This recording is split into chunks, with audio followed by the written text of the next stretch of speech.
Bonjour, c'est toujours Horatio de Run for Games. Nous sommes toujours en direct du championnat de France de Netrunner 2014, jour 2. Et dans la vidéo d'avance, tout dépend dans le sens dans lequel vous allez regarder, j'étais avec Noda qui a disputé un match assez épique contre Kalimcha. Donc là, à côté de moi, j'ai Kalimcha. Bonjour. Bonjour. Alors avant de rentrer dans le vif du match, comment tu trouves l'organisation du championnat de France cette année ? Est-ce qu'il y a des choses qui seraient modifiables ou est-ce que les conditions de jeu pour vous sont quasiment parfaites ? Au niveau des conditions de jeu sur le tournoi même, j'ai strictement rien à redire, c'était vraiment impeccable, c'était très pro. Si j'ai quelques trucs à redire, c'était plus par rapport. Enfin, je pense que les gens qui suivent Run4Game l'ont dû le voir sur le forum, c'était plus par rapport à ce qui était fait avant le tournoi en fait. La préparation. Ouais, la préparation, oui. J'ai trouvé en fait l'organisation très peu transparente pour les joueurs qui n'étaient pas sur Run4Game. Il y a eu beaucoup d'informations qui ont été communiquées par le biais du forum, qui pour les joueurs internationaux, comme moi je veux dire, moi je suis belge, je suis pas français, je suis sur Run4Game parce que voilà, je fais partie de la communauté française, mais tous mes compatriotes belges qui sont venus aujourd'hui avec moi, le 3 quarts, ils viennent pas sur le forum, et donc il y a beaucoup d'informations qui sont pas passées par là. Par exemple l'organisation de top, où ça rentre à la première vidéo où il disait top 7 rondes, top 32, au final ce qui s'est fait réellement, qui était annoncé une semaine avant. Je vais pas revenir sur la polémique du billet d'avion, mais bon, le fait que j'ai dû l'apprendre par des joueurs et non pas par Edge, enfin, j'ai trouvé ça pas transparent du tout et assez problématique.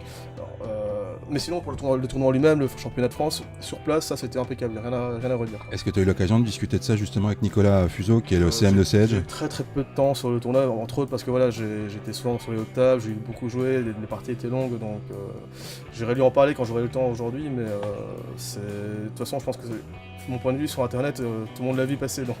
Ok, donc en gros le tournoi en lui-même, très bien, mais par contre, la préparation en amont aurait pu être faite un petit peu mieux. Ok. Bon alors maintenant ton match. D'accord, donc match contre Noda. Toi tu jouais donc le runner. C'est ça. Tu jouais quelle faction runner ? Je jouais Shepard et je jouais Kate. Alors, qu'est-ce qui s'est passé durant ce match qui a été qualifié ? Pourquoi est-ce que Wormhole l'a qualifié d'épique ?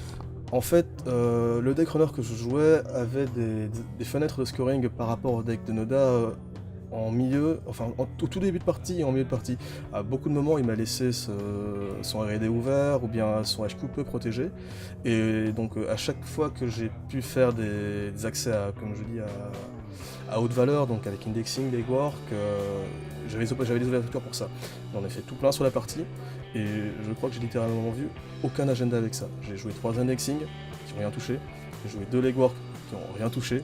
Et le problème c'est que comme j'ai un deck de début, milieu de partie qui assure relativement mal la fin de game contre le genre de deck étouffant comme jouait Noda, fallait que je gagne tôt quoi.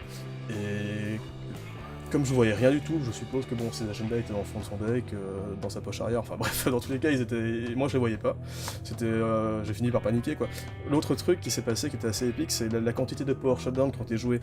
Power shutdown, voilà, on joue, on meule autant de cartes de son deck, et selon le nombre de cartes, moi je dois sacrifier des cartes. Et en plus, il y a des les rechercher avec les Jackson et les archives memory. Ouais, c'est ça. Et pour la petite histoire, généralement, des power shutdown, on en joue 3-4 sur une partie, il y en avait plus de 6 ou 7 quand il joué sur sa partie contre moi quoi. Il m'a ruiné mon riz avec la coup de power shutdown tout du long. Donc, et malgré ça, j'arrivais quand même à revenir, j'arrivais quand même à trouver des solutions et tout. Bon, plus difficilement que si j'avais un Rixeux qui était sur place et qui était complet, mais bon, il y a un moment donné où je savais que bon, ok, c'était fini. Lui, il avait des tours de 5 ou 6 ice sur tous ses serveurs. Et donc, a priori, t'as fait une petite erreur en fin de partie, oui, c'est ça ? Concrètement, ça change rien. J'ai fait une erreur qui m'a disqualifié parce que j'ai oublié de remettre une carte au-dessus de mon deck au test run.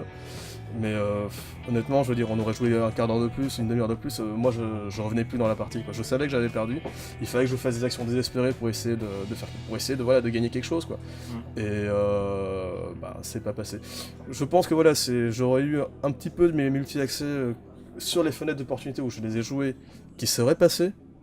La partie aurait été quand même vachement différente. Le simple fait de voir quoi, 13 cartes, 12-13 cartes à l'indexing, rien touché, voir chaque fois une main de 6 cartes, 6 cartes sur plusieurs legwork, rien voir du tout, c'est d'autant plus qu'il y a le facteur psychologique dans ça. Tu joues, tu cherches à faire des accès à haut rendement, t'as rien. tu vois rien du tout, quoi. C'est démoralisant. C'est démoralisant au niveau, et c'est un coup, et tu te dis, ok, mais s'il joue sur la longue durée, moi jamais je gagnerai, quoi. Il va avoir des serveurs centraux qui sont surprotégés, dès qu'il pioche un agenda, il le pose sur le serveur remote qui est lui aussi surprotégé, donc faire du HQ lock donc, sur la main, ça servira à rien non plus, donc...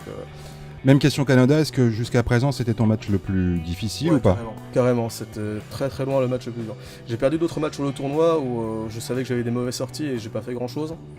Et là, j'ai pu faire des trucs, j'ai pu faire des belles actions, j'ai pu, voilà... Enfin, je pense il y a 2-3 erreurs de jeu que je fais, que je vois de manière rétrospective, mais je pense que de manière générale, j'ai quand même plutôt bien joué, et le simple fait de juste accéder à rien du tout, en fait... ça a vraiment été ça le coup dur sur le match. Alors dernière question avant de te laisser repartir, te concentrer pour le prochain match. Est-ce que malgré tout, malgré cette défaite, est-ce que tu gardes confiance? Ouais, bien sûr. Je veux dire, tant que je suis pas out, je continue à jouer, on reste motivé, quoi. Je viens de finir une partie relativement vite, donc on en profiter, quoi. Ok, très bien, écoute, bon courage pour la fin, Kalimcha. Voilà, c'était Horacio du forum Run4Games. À bientôt pour une autre vidéo.